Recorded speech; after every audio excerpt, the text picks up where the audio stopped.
One, இயேசு சபையை பற்றி கூறினாரா? இல்லை ஆம், இல்லை. ஆம் என்று சொன்னால் எங்கே சொன்னார் வசனம்?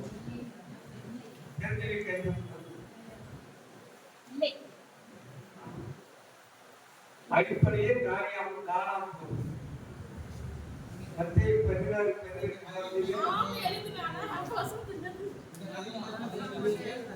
சொன்னாலே இல்லையா? 16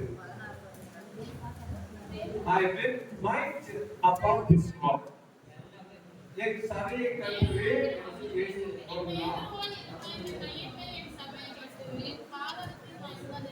இப்ப பைபிள்ல சரியா? இப்ப நான் படிக்கிறது என்ன பாடம்? இது எந்த பாடம்? எந்த பாடம்? இந்த பாடம் சபை சரித்திரம் அல்ல.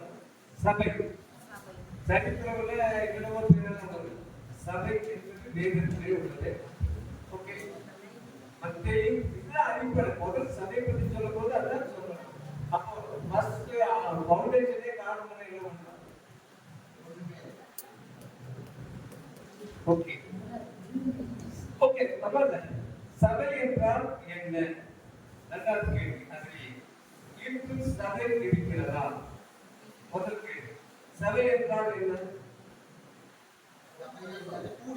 கூட்டம், அழைக்கப்பட்ட கூட்டம், பிரித்தெடுக்கப்பட்ட கூட்டம், தேவனால் தெரிந்து கொள்ளப்பட்ட கூட்டம். அவங்களுக்கு என்ன பேர்? சபை. அவர்கள் யார்? இப்போ கேள்வி, நீங்க சபையில் இருக்கிறீர்களா? சபையே உண்டாகாம எப்படி சபையில் இருப்பீங்க?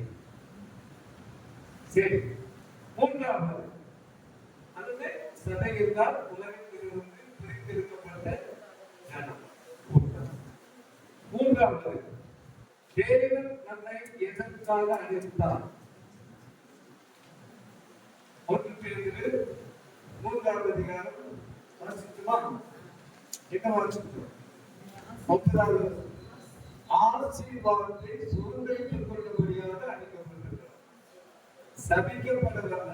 எதற்காக நாம் அழைக்கப்பட்டோம்? சுதந்திரித்துக் கொள்ளும்படியாக. நாலாவது கேள்வி, கவனிச்சுட்டே போங்க. நாம் எப்படி அழைக்கப்பட்டோம்? எதனாலே அழைக்கப்பட்டோம்? 2 விதமான பதில் சொல்லலாம். விசேஷத்தினாலே அழைக்கப்பட்டோம். இந்த பாப்பா ஒரு கேள்வி கேட்கிறாங்க. என்ன கேட்கிறாங்கன்னா, எப்படி சொல்றது? இயேசு சீஷர்களை கூப்பிட்டார் வார்த்தையினாலே. இன்றைக்கு இயேசு நம்மை எதிராக அழைக்கிறார், சுவிசேஷத்தினாலே. பைபிள் வசனம், தேவனுடைய வசனத்தினாலே நம்மை அழைக்கிறார். சரி, அந்த வசனம் தள்ளி போச்சு. 2 பேதுரு போட்டு 1 பேதுரு 2ஆம் அதிகாரம் 9வது வசனம், கொலோசியர் 1ஆம் அதிகாரம் 3வது வசனத்திலே எதிலிருந்து அழைக்கப்பட்டோம்? பாவத்திலிருந்து, உலகத்திலிருந்து, இருளின் அந்தகாரத்திலிருந்து, சாத்தானுடைய அடிமைத்திலிருந்து. சொல்லலாம், எது சொன்னாலும் சரிதான்.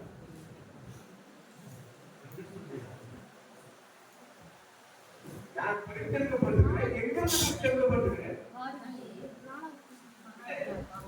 இருளிலிருந்து பிரிக்கப்பட்டேன், உலகத்திலிருந்து பிரிக்கப்பட்டேன், பாவத்திலிருந்து பிரிக்கப்பட்டேன். எது சொன்னாலும் ரைட் தான். ஓகே, இரண்டாவது, சபை தேவனுடைய குடும்பம். சபை என்பது யாருடைய குடும்பம்? நாம் தேவனுடைய பிள்ளைகளானால் தேவனுக்கும் நமக்கும் உள்ள உறவு என்ன? ரிலேஷன்ஷிப்.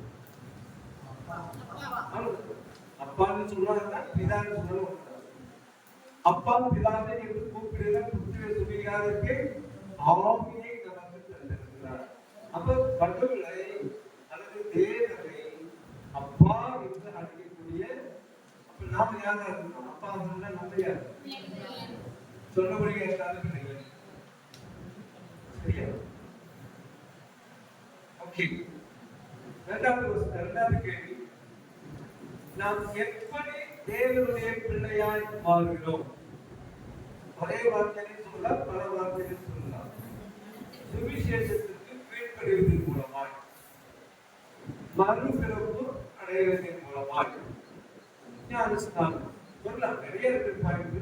அது ஏதோ ஒப்பந்தம் இருக்கும் பொழுது மனம் திரும்பி கீழ்ப்படியும் போது ஓகே.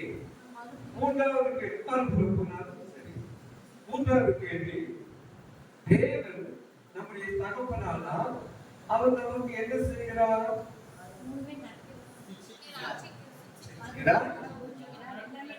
பாதுகாக்கிறார். எல்லாம் சரிதான். நம்ம அப்பாடுங்க என்ன செய்வாங்க? சோறு போடுவாங்க, அடுத்த வீட்டுக்கார அடிக்க வந்தா பாதுகாப்பாங்க இல்லையா?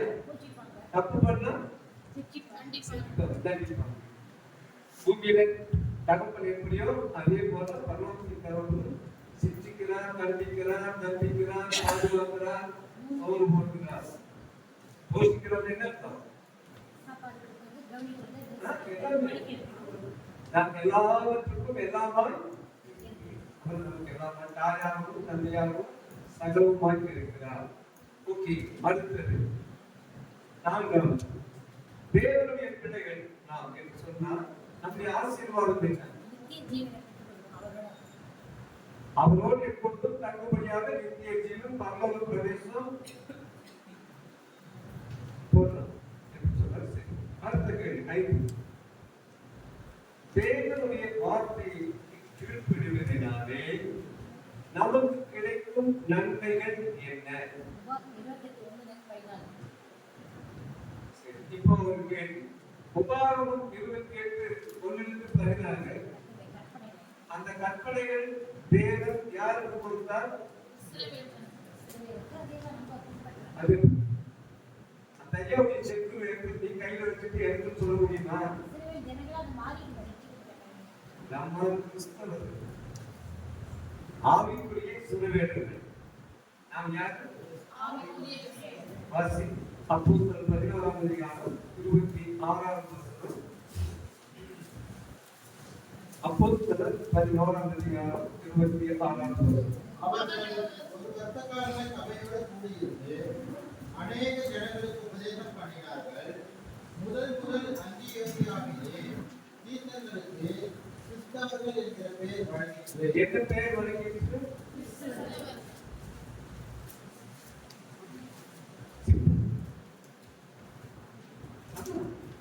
நாம் யார்?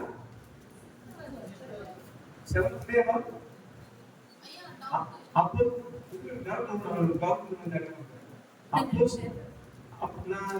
அப்போஸ்தல சபையா, நாம் செவன்தே சபையா, நாம் கத்தோலிக்க சபையா, இயேசுவின் சபை, ஆர்மே சபை. அப்ப மத்தியில என்ன சொல்ல? அவங்க கட்ட அவங்க சொல்லுவாங்க. அது ஈஸி. நாங்கள் சிஎஸ்ஐ, நாங்கள் பேப்டிஸ்ட், நாங்கள் மெத்தடிஸ்ட், எல்லா லிஸ்ட் சொல்லுவோம். நாங்கள் கிறிஸ்தவர்கள், இயேசுவுடைய சபையா. நாங்கள் யாருடைய சபையா? நாங்கள் யார்? மாற்றி என்ன மாற்றி? அந்தியோக்கியாவில் இருந்த சீஷர்களுக்கு என்ன பெயர் வழங்கியிருக்கிறார்? கூட ஏதாவது ஆட் பண்ணாங்களா?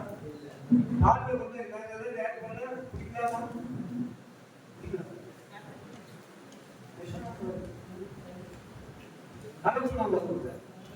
கலங்கம் இல்லாத சொல்றாரு. நம்ம மக்கள் கலங்கப்படுத்திட்டோம், சேர்த்துட்டோம். தேவ வசனத்தோடு ஒன்றையும் கூட்டாதே, குறைக்காதே. கூட்டினா வாதை கூட்டு, குறைந்தா ஆசீர்வாதத்தை எடுத்து போடுது. தேவையா? நம்ம எல்லாம் என்ன சொல்லுவோம்? சொன்னபடி செய். எப்படி செய்? ஆனா நம்ம என்ன செய்வோம்?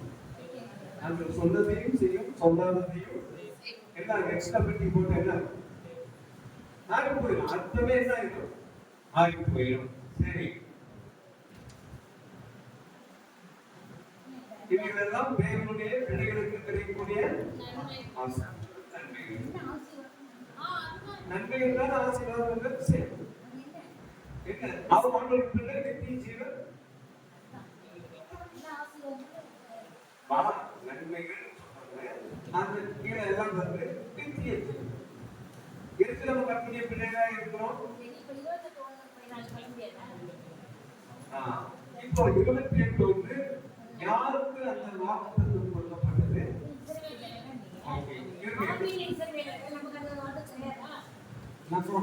ரெண்டு கட்டளை இருக்கு, ரெண்டு உடன்படிக்கை இருக்கு. பழைய உடன்படிக்கை,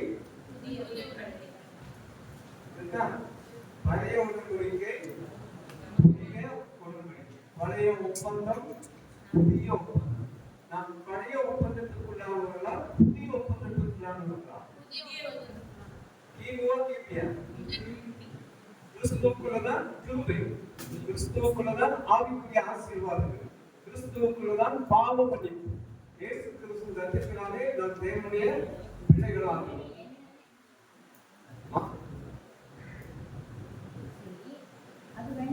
ஓகே, இப்ப கவனிங்க. சில பேருக்கு தேவன் கொடுத்த வாக்குத்தத்தம் பூமிக்குரியதா ஆவிக்குரியதா? நமக்கு நமக்கு என்ன? பூமிக்குரியதும் ஆவிக்குரியதும். இப்ப நம்ம எந்த கட்டளை கீழ்ப்படிவோம்? நாம் பூமிக்குரிய கட்டளை கீழ்ப்படிவதால் வருஷத்துக்கு 3 முறை நீங்க எருசலேமுக்கு போகணும். ஆறு மாடு புறாலாம் தூக்கிட்டு போய் என்ன செய்ய வேண்டும்? பலி செலுத்தணும். பலி செலுத்துறீங்களா?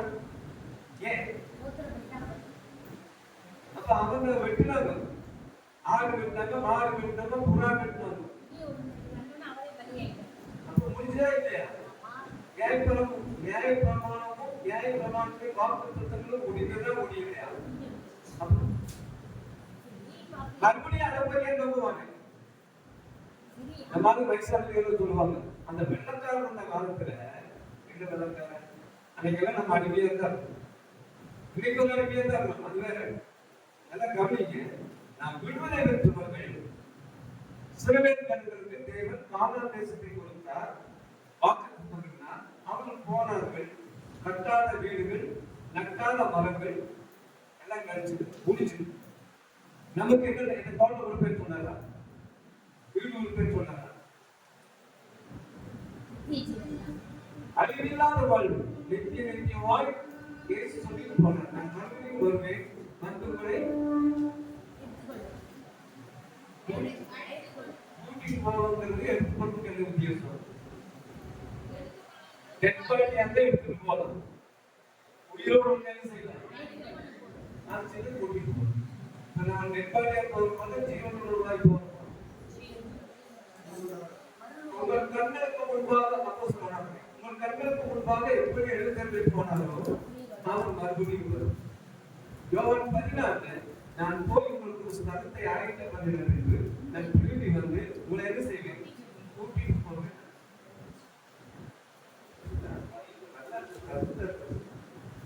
அழிவில்லாத வாழ்வை நமக்கு தேவன் தருவேன் என்று வாக்குத்தத்தம் செய்திருக்கிறார்.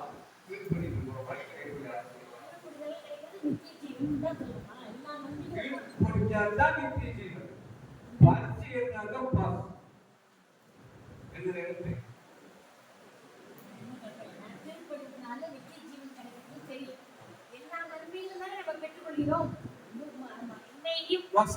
ஒன்று பேதுரு 1ஆம் அதிகாரம் 3ஆவது வசனம்.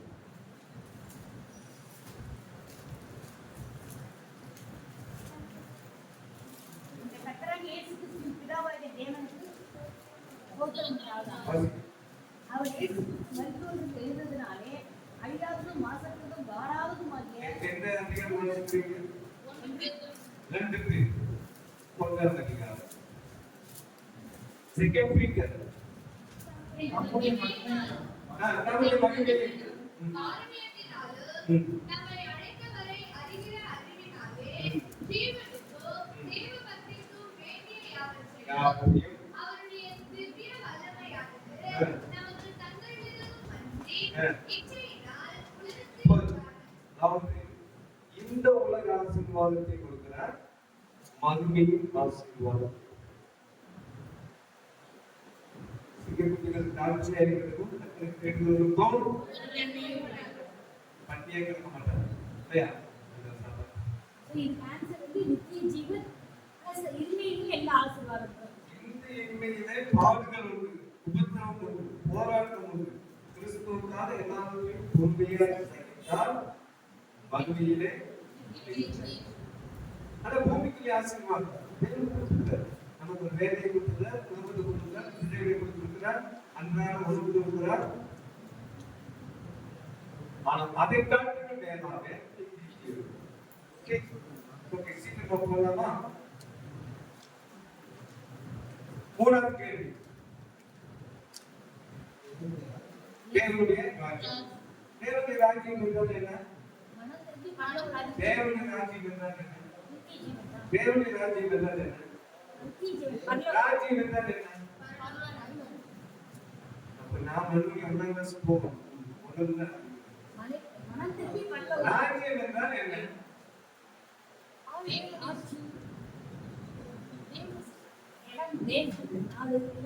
சபை. எத்தனை பொருள் சொல்லி கொடுத்துருக்காங்க. யோவான் சாணகர் என்ன புத்தகம் படிக்கிறார்?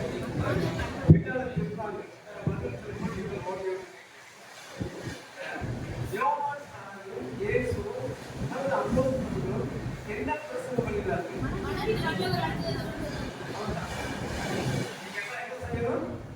மனம் திரும்புங்க. பரலோக ராஜ்யம். பரலோக ராஜ்யம் என்றால் என்ன? சபை. அக்காலத்திலே சபை ஸ்தாபிக்கப்படவில்லை. இயேசு சொன்னார், என் சபையை கட்டுவேன். பேதுரு சொல்கிறார், ராஜ்யத்தின் பரலோக ராஜ்யத்தின் திறவுகோலை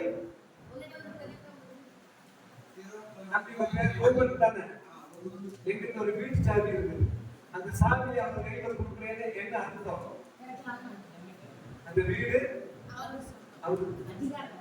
சாவி. அப்ப பரலோகத்தின் சாவி யாருக்கு கொடுக்கிறார்? அப்போஸ்தலர்களுக்கு கொடுக்கிறார். அது என்ன சாவி? சுவிசேஷம் என்ற சாவி. அப்ப பேதுரு பெந்தேகோஸ்து நாளிலே சுவிசேஷ கதவை திறக்கிறார். எத்தனை பேர் ஞானஸ்நானம் பெற்றாங்க? 3000 பேர். சுவிசேஷம் முதலாவது அறிவிக்கப்பட்டது. சுவிசேஷம் என்றால் என்ன?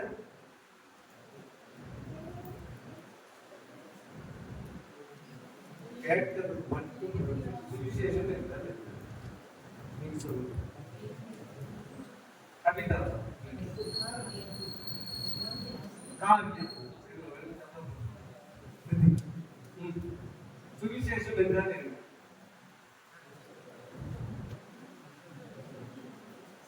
நம்ம வீட்டுல கேட்கறது பார்த்தீங்களா? என்னது வீட்டுல விசேஷம்? பந்தத்தில் போட்டு தானே கேட்கலாம். வீட்டுல இல்ல என்ன விசேஷம்? சுவிசேஷம் என்றால் நற்செய்தி, நல்ல செய்தி. நல்ல செய்தி என்ன? இயேசு மரித்து அடக்கப்பட்டு 3ஆம் நாள் உயிரோடு இருந்தார். இதை போய் நீங்கள் சொல்லுங்கள். இது எல்லா மக்களுக்கும் நல்ல செய்தி. அதான் சுவிசேஷம். இயேசு என்ன சொன்னார்? உலகம் போங்க, என்ன சொல்லுவாங்க? சுவிசேஷம் சொல்லுங்க. விசுவாசம் உள்ளவர்களாகி ஞானஸ்நானம் பெறுகிறவர் ரட்சிக்கப்படுவார், பாவ மன்னிப்பு பெறுவார், தேவனுடைய பிள்ளையாக ஆவார். அப்போ இயேசுவும் யோவான் சாணகரும் அப்போஸ்தலர்களும் சுவிசேஷத்தை அறிவித்தார்கள். எந்த சுவிசேஷம்? தேவனுடைய ராஜ்யத்தின் சுவிசேஷம். தேவனுடைய ராஜ்யம் என்றால் என்ன? சத்தமா சொல்லு. அந்த சத்தம் ஓகே. இரண்டாவது கேள்வி எல்லாருமே தெரியும்.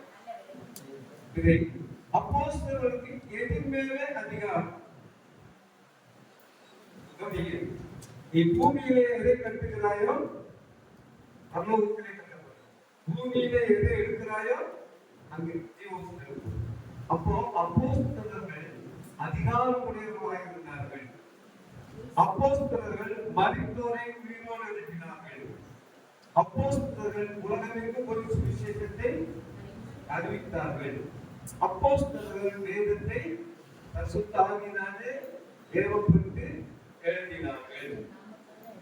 அவர்கள் யார் மீது கையை வைக்கிறார்களோ அவர்கள் சுகமானார்கள். அப்போஸ்தலருக்கு விசேஷித்த அதிகாரம் கொடுக்கப்பட்டது. மத்தேயு சுவிசேஷம் 10ஆம் அதிகாரத்தை பார்க்கும்போது இயேசு அந்த அதிகாரத்தை கொடுத்திருந்தார். அதற்கு பின்னதாக பெந்தேகோஸ்து நாளிலே பரிசுத்தாவியின் பிற்பாடு அந்த அதிகாரத்தை அவர்கள் என்ன செஞ்சாங்க? பயன்படுத்தினார்கள், உபயோகித்தார்கள். Okay, that is no. ராஜ்யத்திலே இயேசு எங்கவாக இருக்கிறார்? ஒரு ராஜ்யம், அது ஒரு நாடு. அந்த நாடு ராஜாவாக இருக்கிறார். இயேசு வரப்போகிற ராஜாவா, இப்ப ராஜாவாக இருக்கிறாரா? ரஜினிகாந்த் வரப்போகிற சீஃப் மினிஸ்டர் சொல்லிட்டாங்க. ஒரு நாளும் அவர் இப்ப இயேசு இன்னைக்கு எதுவாக இருக்கிறார்? இன்னைக்கு ராஜாவாக இருக்கிறார். இனி வரும்போது என்னவாக வருவாரமா? இயேசு வரும்போது என்னவாக வருவார்? நியாயாதிபதியாக வருவார். ராஜாவுக்கும் நியாயாதிபதிக்கும் என்ன வித்தியாசம்? இப்ப ஆளுகை செய்கிறார். இனி வரும்போது நியாயாதிபதியாக வந்து சிங்காசனத்திலே உட்கார்ந்தார். வெள்ளாடுகளையும் செம்மறியாடுகளையும் அங்க ஆளுகை செய்யல, தண்டனைக்கு போவாங்க. நீதிமான்களை அவரை கூட்டிட்டு போற துன்மார்க்கருக்கு என்னவாக போகிற இப்ப என்னவாக இருக்கிற இப்போ நம்ம ஆளுகிறார். அப்படி வந்து ஆள போறது இல்லை. இப்ப நம்மை அவருடைய வசனத்தின் மூலமாக நம்மை ஆளுகிறார், ராஜாவாக இருக்கிறார். நமக்கு குடியுரிமை எப்பொழுது கிடைக்கிறது? சரி, இப்படி சொல்லுவோம். நம்ம இந்த நாட்டு பிரச்சனையா கவர்மெண்ட் ஒரு சட்டம் வந்திருக்கு. இந்த டாக்டர் கேட்ட எங்க போகணும் அவன் சர்டிபிகேட் பண்ணுவாங்க. எதுக்கு? என் சர்டிபிகேட் மேல ஒன்றும் வேண்டாம், ஏன்னா நான் இங்கே தான் போறேன். பிறப்பினாலே எனக்கு என்ன இருக்குது? உரிமை, சிட்டிசன்ஷிப். நீங்கள் நான் இந்திய குடிமக்கள். இந்துவா இருக்கலாம், முஸ்லீம்களா இருக்கலாம், சீக்கியர்களா இருக்கலாம், ஜைனர்களா இருக்கலாம், யாராக இருந்தாலும் இந்த நாட்டிலே பிறந்தவனுக்கு குடியுரிமை. அதை இப்போ வாங்க போக முடியாது. உன்னையால கொடுத்து கேட்க போறோம். பிறந்ததுனால நான் ஆராகிறேன். ஆட்டோமேட்டிக்கா நம்ம குடியுரிமை இருக்கிறோம். ஆதார் இருந்தாலும் சரி, இல்லாலும் சரி. நீங்க கேட்ட ஆதார் வந்து நான் ஆதார் குடியுரிமை இல்ல தாத்த பாக்க போட்டு எல்லாமே இந்த நாட்டுல இதுவாங்க குடிமக்களா இருந்தாங்க. அவங்க வாரிசுகள் நாங்க. சரி, இப்போ தேவனுடைய ராஜ்யத்திலே நமக்கு எப்ப உரிமை கிடைக்குது? ஞானஸ்நானம் வரும்பொழுது யோவான் சுவிசேஷம் 3ஆம் அதிகாரத்திலே ஒருவன் மறுபடியும் பிறந்த பொழுது தேவனுடைய ராஜ்யத்திலே பிரவேசிக்கிறான், சுதந்திரிக்கிறான். தேவனுடைய ராஜ்யத்தில் பிரஜையாய் நாம் ஆகிறோம். பாவ மன்னிப்பு பெறும் பொழுது. சரியா? சரி, கேட்ட நேரம் இருக்குல்ல, சீக்கிரமா முடிச்சுவோம். 4வது கேள்வி. The body of Christ, கிறிஸ்துவின் சரீரம். கிறிஸ்துவின் சரீரம் என்னது? அடுத்தது, கிறிஸ்துவின் சரீரத்திலே நீங்களும் நானும் என்னவாக இருக்கிறோம்? ஒரு அங்கமாக இருக்கிறோம். கையோ காலம் முகம் கண்ணம் ஒரு அங்கமாக இருக்கிறோம். இந்த அங்கங்கள் நம்ம உடம்புல இருக்கிற கையை கால் எல்லாமே ஐக்கியம் இணைக்கப்பட்டதா இருக்கணும். இந்த கை சொல்லுது, இல்ல இல்ல நான் கொஞ்சம் தூரம் அங்க போயிருக்கேன். என்ன ஆகுது? நான் இங்க இந்த பாடி ஆஃப் கிரைஸ்ட்ல நீங்களும் நானும் என்னவாகிறோம்? சரி, அடுத்த கேள்வி. இந்த சரீரத்தில் இருக்கிற கை முக்கியமா, கால் முக்கியமா? கால் முக்கியமா, மூக்கு முக்கியம்? இல்ல, மூக்கு சின்னதா இருக்கு, அது முக்கியம். எல்லா அங்கமும் அந்த சபையில படிக்கிறதா இருக்கலாம், படிக்காதவனா இருக்கலாம், ஏழையா இருக்கலாம், பணக்காரனா இருக்கலாம். இங்கே உயர்வென்றும் இல்லை, தாழ்வென்றும் இல்லை தேவனுடைய குடும்பத்தில். அதே போல ஜாதியும் இல்லை. ஆண்டவருடைய ராஜ்யத்தில் என்ன ஜாதி? 2 ஜாதி இருக்கு. ஒரு நல்ல ஜாதி, ஒரு கெட்ட ஜாதி. நம்மளே தீர்மானம் பண்ணிக்கணும். பைபிள் படிக்கும்போது 2 ஜாதி. பரிசுத்த ஜாதி இன்னொன்று நீதி உள்ள ஜாதி. தேவ வாசத்தின்படி நடக்கிறவர்கள் யாரா இருந்தாங்க? நீதி உள்ள ஜாதி. இன்னொரு மக்கள் பாவம் கழுவப்பட்டவர்களாலே நாம் என்ன ஜாதி? யார் தெரியுமா? என் பேர் என்ன தெரியுமா? நான் மூட்டை எத்தனை பேர் சொல்லுவாங்க, செத்த ஒருத்தரும் வருவாங்க. அவ்வளவுதான், ஒன்றுமே கிடையாது. மூச்சு நின்று போனா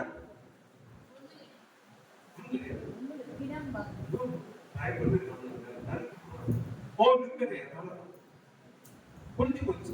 எனக்கு ஒரு பெரிய நல்ல நண்பர் ஏதோ போலீஸ் போய் பார்த்து அந்த ஊர்ல அரண்மனை கட்டி கொடுக்குறாரு.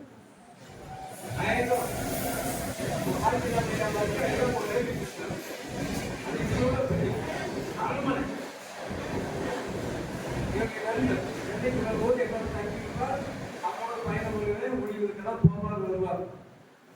போன மாசம் அந்த கோயம்புத்தூர் போய் சந்திச்சு ஆகஸ்ட் மாசம் ஃபர்ஸ்ட் வீக்ல சென்னைக்கு வரலாம்னு சொல்லிட்டாங்க. 28ஆம் தேதி ஹைதராபாத்ல ரோட்ல தங்கிக்கிறார்.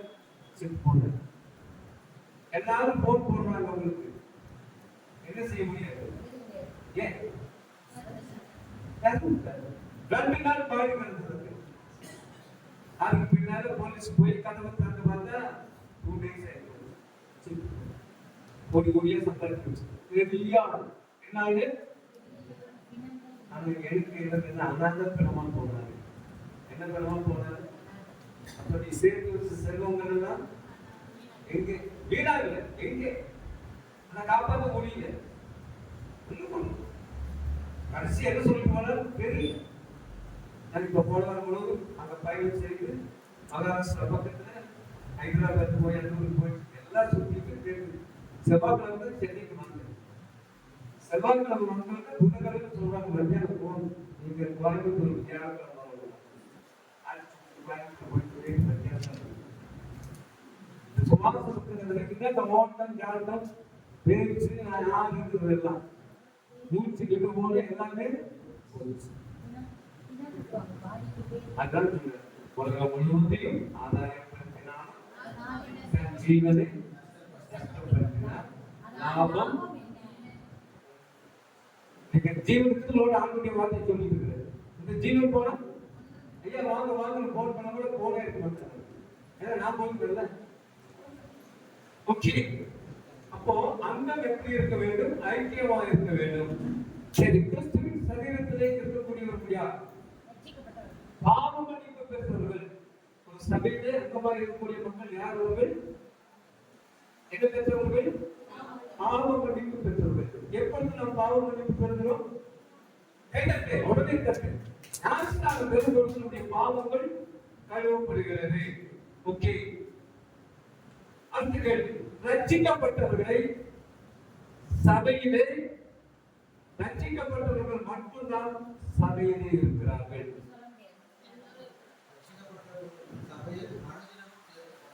அப்போ 2:47 அம்மா ஒரு பதில் அந்த பாட்டி இருந்தாங்க. சொல்லுங்க உங்க பதில்.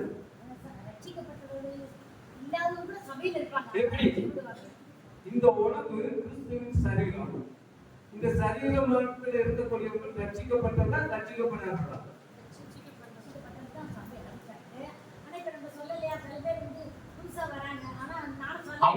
அவங்க அந்த சரீரத்தில் அங்கமா இருக்கிறார்களா?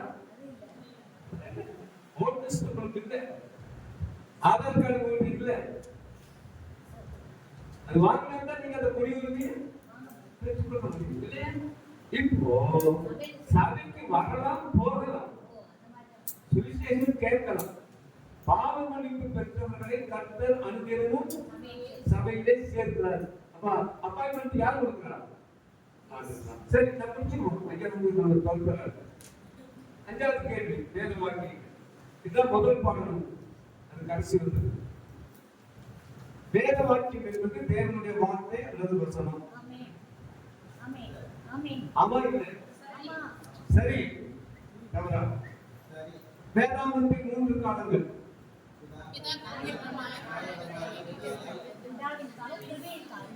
சொல்லுமா, அந்த அம்மா சொல்றாங்க. சொல்லுங்க. நியாயப்பிரமாண காலம், பிதாவின் காலம், கிருபையின் காலம். நான் அப்படி சொல்லி கொடுக்கிறேன். சொல்லுங்க. Yes, பிதாக்களின் காலம், நியாயப்பிரமாண காலம், கிறிஸ்துவின் காலம். Simple. 1 2 3 தான் சொல்லணும் மகனே. 1 3 2 சொல்லுங்க. தப்பா போயிருக்காரு. பிதாக்களின் காலம் ஆதாமிலிருந்து மோசே வரை. நியாயப்பிரமாண காலம் மோசேயிலிருந்து சிலுவை வரை. இன்னைக்கு நாம் வாழ்ந்ததும் கிறிஸ்துவின் சபையின் காலம். ஓகே, 10 கட்டளைகள் இஸ்ரவேல் மக்களுக்கு மட்டுமே கொடுக்கப்பட்டது. ஆமா இல்ல? எப்படி சொல்றது? இப்படி எல்லாம் கேள்வி எல்லாம் கேட்கக்கூடாது ஐயா. கேட்டா சொன்னா அதோட முடிச்சுக்கோங்க. அதான் கேள்வி எல்லாம் கேட்கக்கூடாது. அவங்க கேள்வி கேட்கறதுனால நிறைய அறிவுகள் உண்டு. நியாயப்பிரமாண காலத்துல 10 கட்டளை கொடுக்கப்பட்டது. அது யாருக்கு கொடுக்கப்பட்டது? நியாயப்பிரமாணத்தினால கலக்கிறவனா 5ஆம் அதிகாரத்திலே ஒருவனும் நீதிமானாக முடியாது. நியாயப்பிரமாணம் யோவான் 1:17 சுவிசேஷத்துல நியாயப்பிரமாணம் மோசேயினால் கொடுக்கப்பட்டது. கிருபையும் சத்தியமும் இயேசு கிறிஸ்துவின் மூலமாய் ஓகே.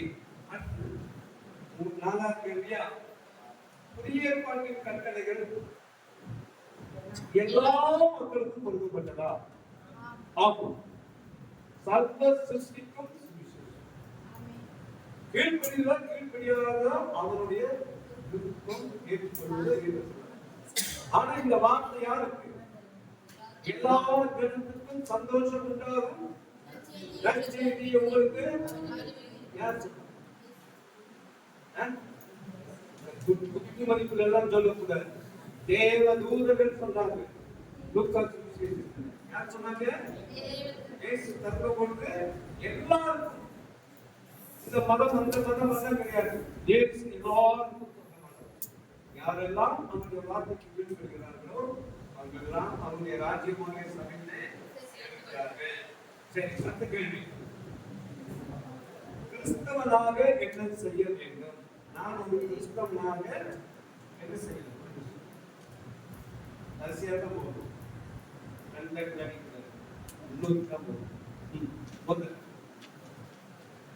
தெளிவா தெரியாத டைம் போயிட்டு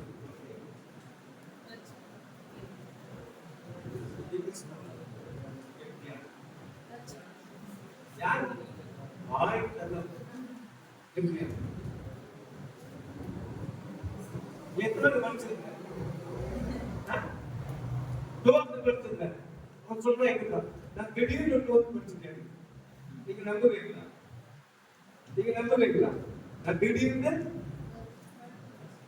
நான் எல்கேஜி போய் யூகேஜில 1 அப்படித்தான் வந்தேன். அப்படித்தானே? ஆமா. நான் ரசிக்கப்பட்டு நீ ரசிக்கப்பட்டியா?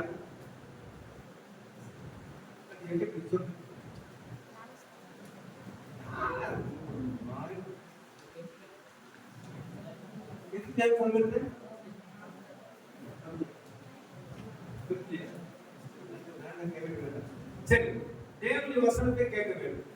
முதலாவது தேவனுடைய வசனத்தை, இரண்டாவது விசுவாசம், மூன்றாவது மனம் திரும்புதல், நான்காவது இயேசு கிறிஸ்துவை தேவகுமாரன் என்று நம்ம வாய்நாள் செய்யணும், அறிக்கை செய்யணும். மனம் திரும்புகிற இடம் வரும்போது நம்ம பாவத்தை விட்டு என்ன செய்யணும்? திரும்பணும். அப்போ அறிக்கை செய்யணும். ஐந்தாவதாக ஞானஸ்நானம். எதுக்காக ஞானஸ்நானம்? பாவ மன்னிப்பு பெற்றவர்கள் ரட்சிக்கப்படுகிறார்கள். ரட்சிக்கப்பட்டவர்கள் தேவனுடைய சபையில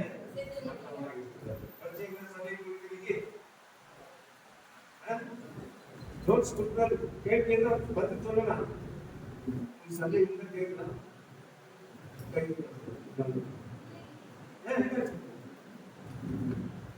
நடந்து போறீங்களா கையில் விடணும், நம்ம கையில் விடணும். அப்புறம் என்னதான் நீ கேட்க நம்ம ரொம்ப கடிச்சது எல்லாம் தமிழா கை வச்சேன். அவன் கேட்ட தலையை கொடுத்து காலு கை. ஓகே, இந்த பாடம் புரிஞ்சுதான் இந்த மறுபடியும் சொல்லிட்டு போடுவோம். எனக்கு புரியல, என்னை மறுபடியும் கேட்கலாம். நான் தோல்விக்கவே மாட்டேன். நீங்க அதாவது அஸ்திவாரத்தை நல்லா வேலமா போட்டா ஹைதராபாத்ல போய் பாருங்க, ஒவ்வொருத்தையும் 20-30 மாடியா இருக்கு. மெட்ராஸ்ல கூட அப்படி பில்டிங் இங்க கொஞ்சம் தான். அங்க எங்க பார்த்து நான் எடுத்து அந்த பார்த்தேன், அவங்களே சமாளி அப்புறம் ரெடி பண்ணுறாங்க. ஓகே, பாடல் யாரு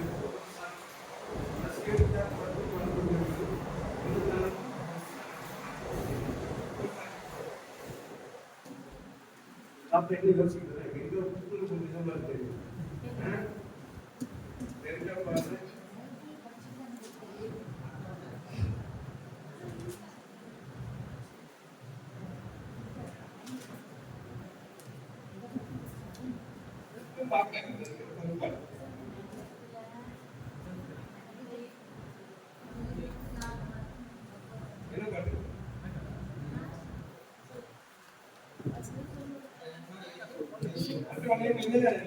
தலை மீது வாருது எங்க பைபிள் இதே மாதிரி பாருங்க.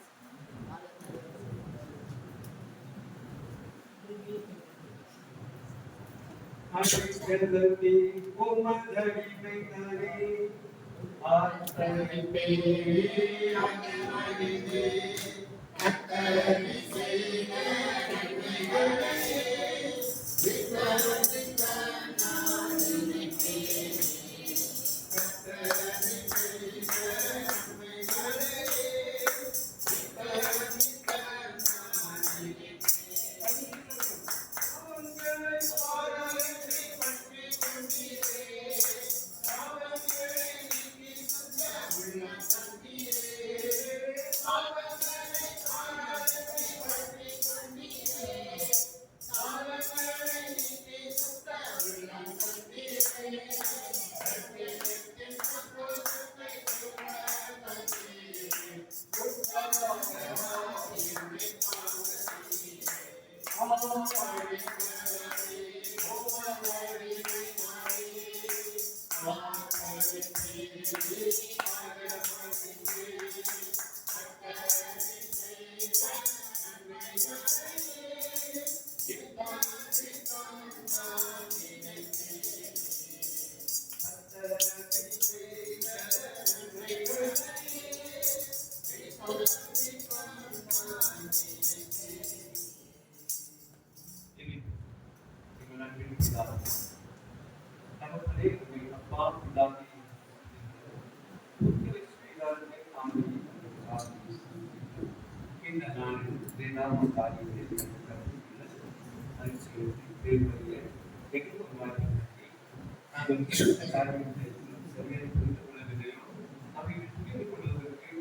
நன்மையும் பெருமையும் இயேசு கிறிஸ்துவின் நாமத்தினால்